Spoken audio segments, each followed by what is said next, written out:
আসসালামু আলাইকুম। আপনারা যে যেখান থেকে আমাদের আজকের এই ভিডিও দেখছেন সবাইকে তার সায়েন্স এন্ড কনসালটেন্সির পক্ষ থেকে অভিনন্দন। আজকেও ফিল ইন দ্য গ্যাপস নিয়ে রিডিং এর আলোচনা করছি।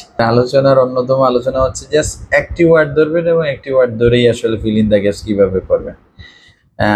সেটি গত ক্লাসে আমরা দেখানোর চেষ্টা করেছি। আজকে সেটির ধারাবাহিকতায় আরেকটি class fill in the gaps এর জন্য জাস্ট ওয়ান ওয়ার্ড সিলেক্ট করবেন এজ এ কিওয়ার্ড এবং যেহেতু fill in the gaps sequential হয় সহজেই আনসার পেয়ে যাবেন। আমরা সরাসরি কোয়েশ্চেনে চলে যাই।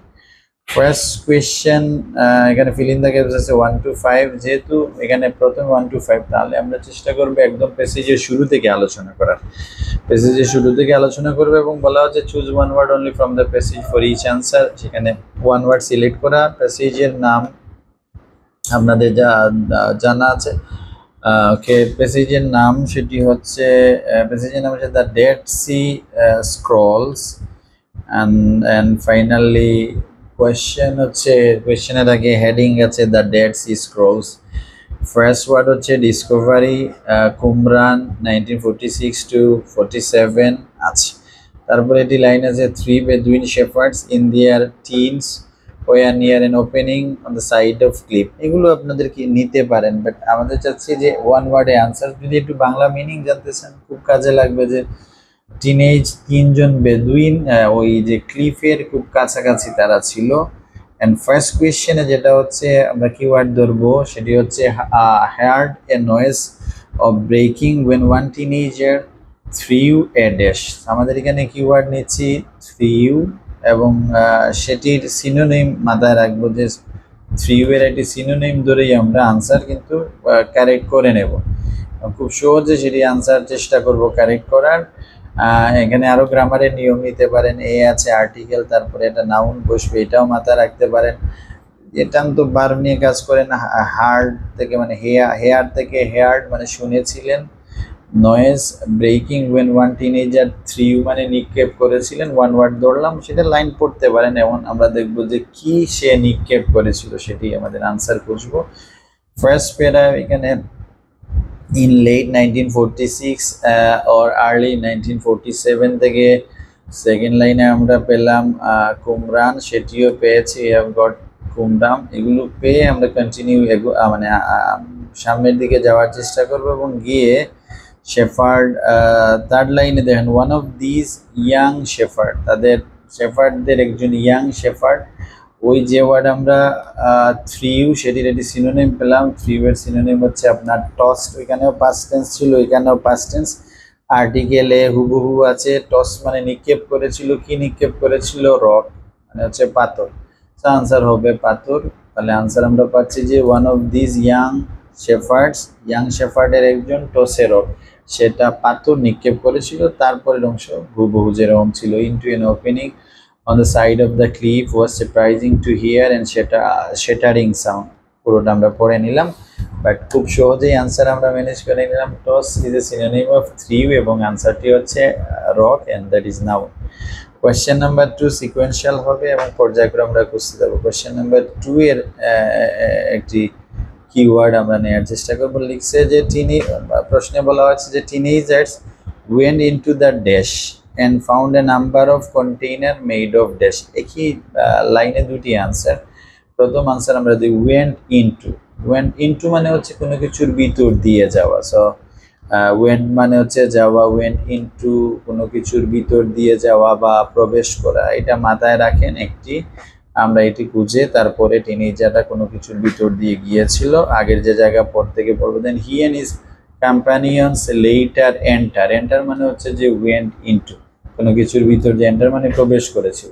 কিসে প্রবেশ করেছিল? এখানে আনসার দেখেন কেভ। যারা কেভের অর্থ জানে তাদের জন্য খুবই দুধবাদ। কেভ মানে হচ্ছে গুহা, আর এন্টার হচ্ছে went into এর সিনোনিম। এন্ড হোপফুলি খুব সহজে এইখানে একটি ওয়ার্ড ধরে আমরা আনসার পেয়ে গেলাম।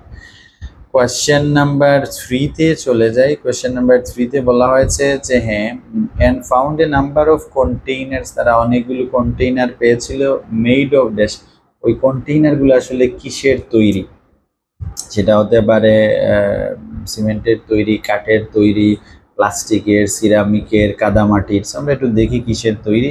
সেটি খুঁজবো। আর ওইখানে সিনোনিম ছিল যে মেড অফ, একটু খেয়াল আমরা একটু দেখাই আপনাদের। এখানে বলা হচ্ছে যে container, a number of containers made of, তাইলে অনেকগুলো কন্টেইনার, এইটা আবার কিসের তৈরি একসাথে নিয়ে নেবো। সো কন্টেইনারের সিনোনিম একটু খুঁজলেই এখানে কন্টেইনার কিওয়ার্ড হিসেবে ধরলাম। পরের অংশে দেখেন স্টাম্বল অ্যাক্রস, তারা স্টাম্বল অ্যাক্রস, এমনিতে স্টাম্বল মানে হচ্ছে হুচট খাওয়া, বাট স্টাম্বল অ্যাক্রসের এটা ডিফারেন্ট মিনিং আছে, ইটস এ ফ্রেজ। মিনিংটা হচ্ছে দৈবক্রমে কোনো কিছু পাওয়া, মানে গট সামথিং সাডেনলি। তাহলে এ কালেকশন নেবার কোয়েশ্চেনে আমরা কিওয়ার্ড হিসাবে নিতে পারি যে কন্টেইনার। আর কন্টেইনার আসলে কিসের তৈরি? তো কন্টেইনার মেড অফ সামথিং। এখন যদি এখানে কন্টেইনারের আগে হয়ে যায়, মনে করেন আপনার, আমি বললাম যে কন্টেইনার মেড অফ উড, তাইলে উড কন্টেইনার বলা যাবে, একসাথে বললে উড কন্টেইনার আমরা সহজে বলতে পারি। অথবা বিল্ডিং বা হাউস মেড অফ ব্যাম্বু, তাহলে বাঁশের তৈরি না বলে ব্যাম্বু হাউস একসাথে বলতে পারি। সো এটাকে কাজে লাগাতে পারি। কন্টেইনার মেড অফ, তার মানে ওই যে মেটেরিয়ালস দিয়ে তৈরি সেটি আমরা আগেও পেতে পারি। আমরা একটু কন্টেইনারকে সিনোনিম হিসাবে নেব, কন্টেইনারের সিনোনিম কি আছে সেটি একটু আমরা খেয়াল করি। তো কন্টেইনারের সিনোনিম আমরা পাচ্ছি যে এখানে আছে জার, এবং সেখানে বলছে যে a collection of a large clay jar, মানে ওই জারগুলো মাটি দিয়ে তৈরি, ক্লে দিয়ে তৈরি। সো আমরা মেড অফ ক্লে, আনসার হচ্ছে কোয়েশ্চেন নাম্বার 3 এর আনসার হচ্ছে ক্লে। অলরাইট, কোয়েশ্চেন নাম্বার 4 এ চলে যাচ্ছি। thought to have been written by a group of people known as the dash. তো known as এর কিছু সিনোনিম আছে, called, referred, এই ওয়ার্ডগুলো ভেরি কমন, গ্রুপ এখানে নিতে পারেন। জাস্ট known নিলে হবে, বাট মিনিং যদি একটু বুঝেন, thought to have been written by group, written এর সিনোনিম হতে পারে কিছু একটা টেক্সট, এখানে হয়তো দেয়া থাকতে পারে। So known as the dash, আমরা ড্যাশ দেখবো এবং সিকোয়েন্সিয়ালের কারণে আমরা ক্রমে খুঁজতে থাকবো। অ্যান্ড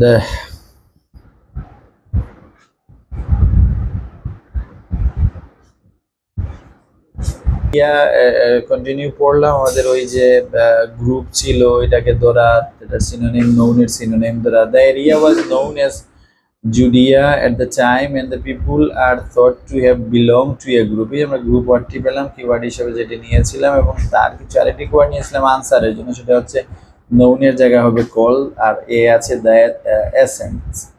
আনসার হবে এসেন্স, এটা হচ্ছে ডেভোট জিউইশ সেক্ট, এটা জিউইশ বা ওই ইহুদিদের একটা গোত্র বা এরকম কিছু বলা হয়েছে। সো আনসার হবে এসেন্স।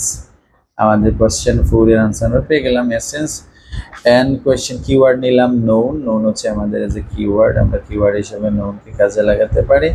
এবং ফাইনালি আনসার পেয়েছি, এখানে আমরা আনসার পেয়েছি হচ্ছে এসেন্স। এন্ড ফাইনাল কোয়েশ্চেন আজকের এই ফিল ইন দ্য গ্যাপসের শেষ কোয়েশ্চেন, সেটি হচ্ছে written mainly in the dash language.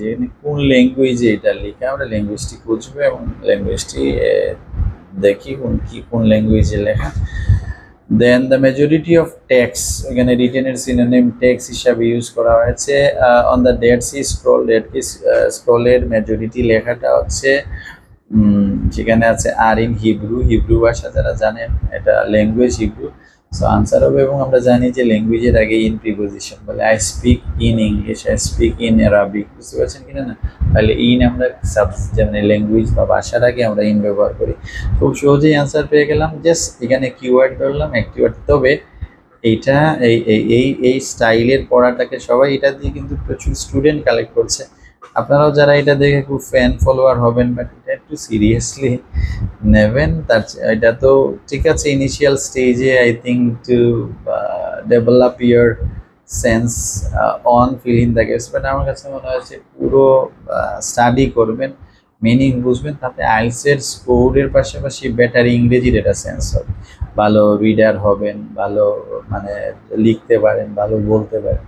So তখন দেখা যাবে 6.5 to 7 will be very easy. আর এইরকম যদি এগুলোতে পড়ে থাকেন বা পড়তে না পারেন, রিডিং করতে না পারেন, কথা বলতে না পারেন, তাহলে দেখবেন 4.5 to 5 এ চলে আসছেন। তো একসময় আমাকেও খারাপ লাগবে। সবাই কিন্তু এই ধরনের স্ক্যাম দিয়ে কিন্তু আপনাদেরকে কি করছে, প্রমোট করার চেষ্টা করছে।